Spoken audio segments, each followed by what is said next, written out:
Welcome back to day 2 of our 5-day resolution and goal setting challenge. I hope you enjoyed day 1's video. I hope you made the comments in the Facebook group and that you're really starting to get engaged with each other. I'm excited for what I've been seeing and I'm excited for what we're going to continue doing. Again, if you have any questions about day 2, just go into the Facebook group, make a message. I will be on throughout and I will answer any questions and I'll also give some extra bonuses for just being there. We'll always be able to go into a lot deeper strategies in the group and we'll be able to be more specific, right? We're doing a little bit of a high level, but I wanted to go through each of the days with you. I didn't want to just give you a workbook and have you fend for yourself. I wanted to be available and I wanted to go over my thought process with you. All right, so we'll move into today's slide. And so number 2 is identifying the knowledge and information and skills. For short, we'll just say your skill sets. Identify the skill sets. And you'll see that there's a couple spaces in your workbook. So the first one is with too much information, you can be overwhelmed.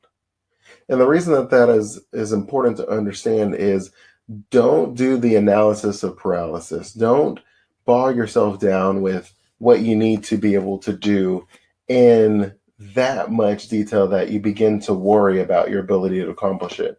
Keep in mind that wherever you're at today, like let's say you made a resolution to run a marathon. Well, don't be spending day 1 thinking about, I have to run 26 and a half miles. I have to run 26 and a half miles.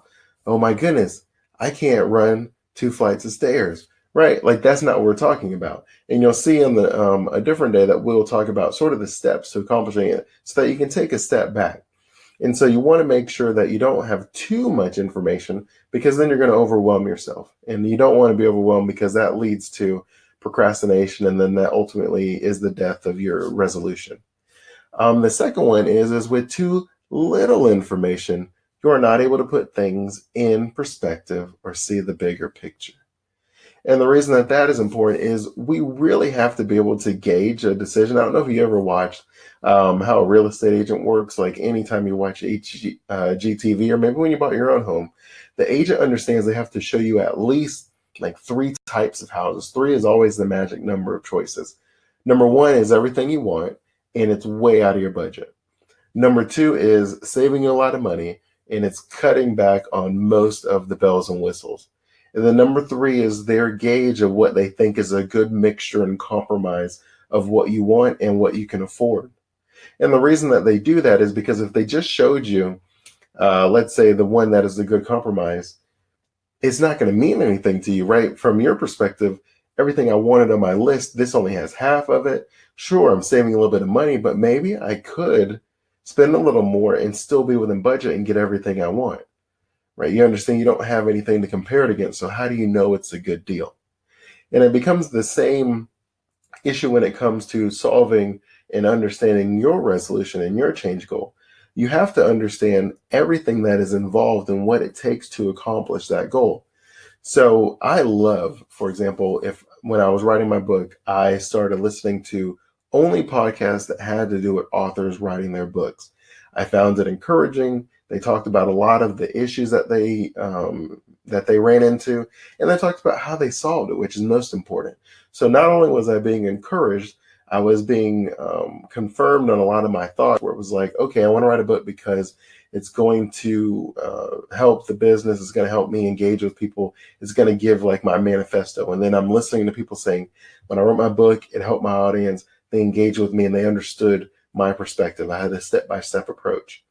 When it came to marketing or it comes to anything, like I just find a book or a podcast or a person to follow and listen to. And as I hear them, my mind is now saying, oh, you should do this, or you could change that. And then it really helps me start to feel like this is something that I can do. And it also helps when they're like, hey, when I had this problem, I had to hire this person. When I had that problem, I had to spend this amount of money. Like, or if I had to take this class or whatever solution they implemented, now I know. So when I face that problem, I already have the solution.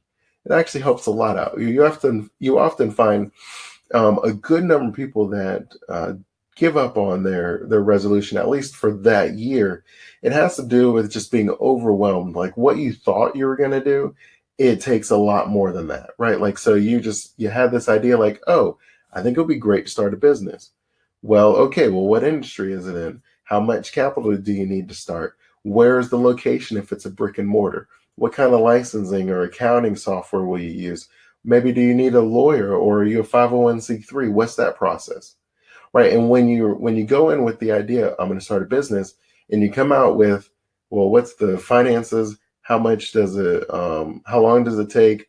Who do I have to hire? And how do I build my audience and generate my revenue? These things will be great to know ahead of time, so that when they happen, not only will you not be overwhelmed, you'll actually have the solution and you'll be a step ahead. And so I think that you will find that that is the absolute best way to find some information out. Now, granted, you can Google anything and you can find an answer. The problem I find with Google is you'll find contradictory answers. This person says tomato and this person says tomato. This person says green apples and this person says red apples.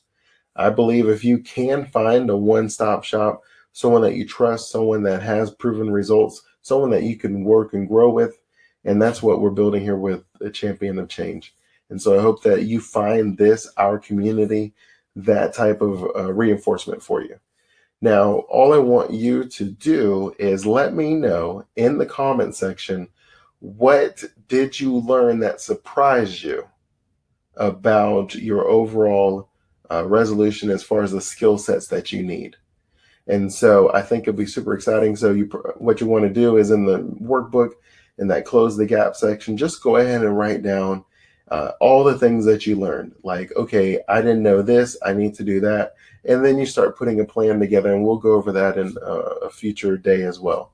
So again, your homework, and I want you to go to the comment section in the Facebook group, Champions of Change, and I want you to go ahead and write what it was that you didn't know you needed, but you now know and you're better prepared. Again, Andre Griggs, founder of Forecast Hope, author of Champion of Change, and I'm in the group. So if you have any questions for me, feel free to put your questions in there, and I look forward to seeing you on the next day.